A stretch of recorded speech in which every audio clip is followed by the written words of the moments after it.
जय श्री गणेश दोस्तों। हमारी आज की कहानी का नाम है समझ। कहानी अच्छी लगे तो प्लीज़ चैनल को सब्सक्राइब कर लीजिएगा। अब शुरू करते हैं कहानी। क्या तूने आज भी पराठे खाए हैं?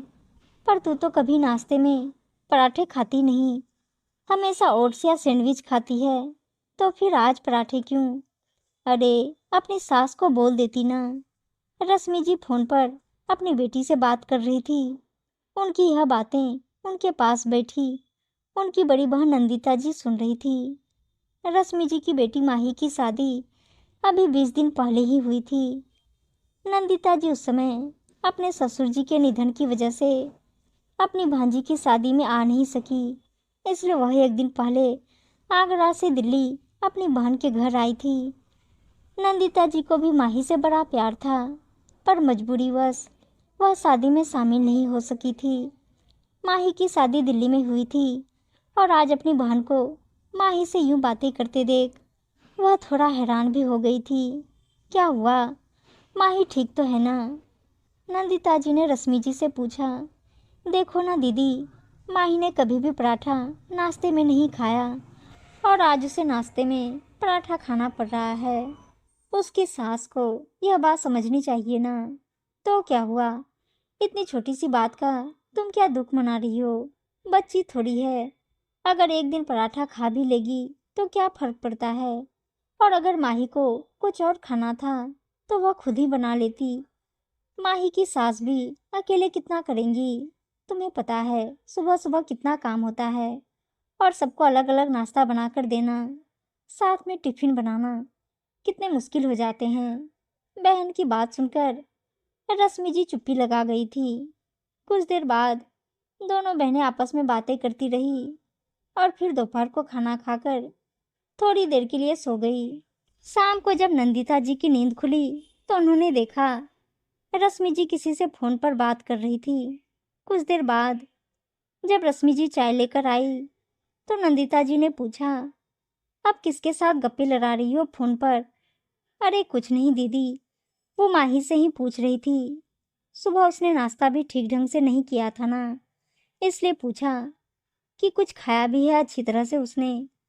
बहन की बात सुन नंदिता जी कुछ कहना चाह रही थी, पर इतने में ही उनके बहनोई आ गए और वे सब चाय पीकर आपस में बातें करने लगे।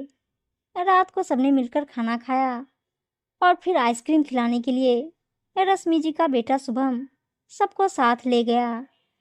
अगले दिन भी नंदिता जी देख रही थी कि रश्मि जी दिन में 2-3 बार तो माही से बात कर ही लेती थी।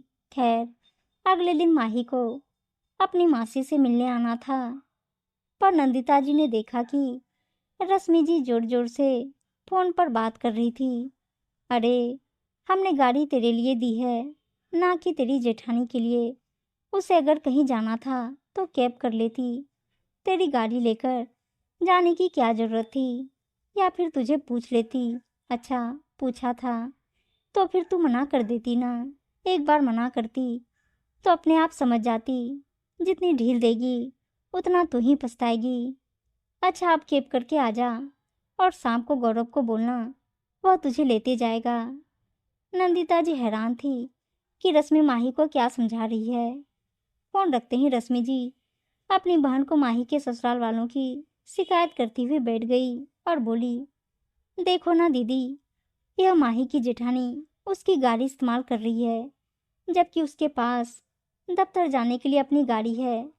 और ऊपर से यह देखो, कल रात माही ने पूरे घर की रोटियां बनाई। अरे दफ्तर से थकी आ रही है बच्ची, इतने बड़े परिवार की रोटियां बनाकर और नहीं थक जाएगी क्या? यह बात माही की सास को समझनी चाहिए ना। नंदिता जी अपनी बहन की बातें सुनकर हैरान थी।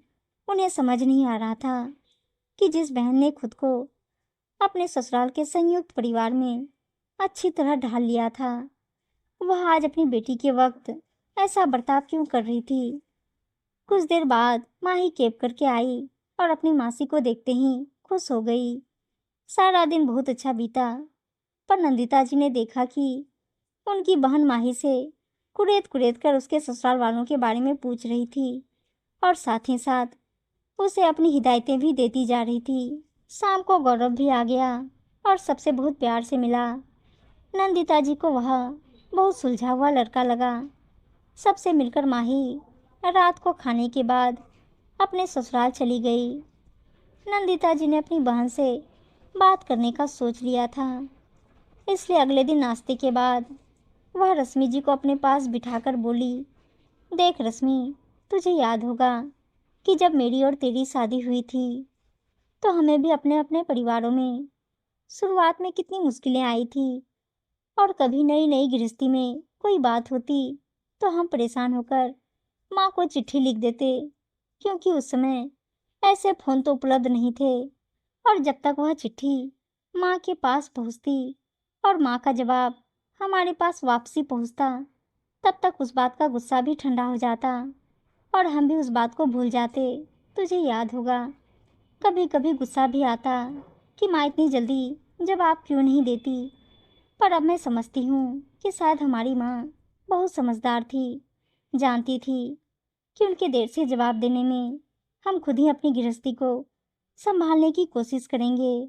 और तुझे याद होगा, माँ के जवाब में भी हमेशा संयम से रहने और धैर्य और प्यार सुनकर रश्मि जी को भी लगा कि सच में वह सही कह रही हैं।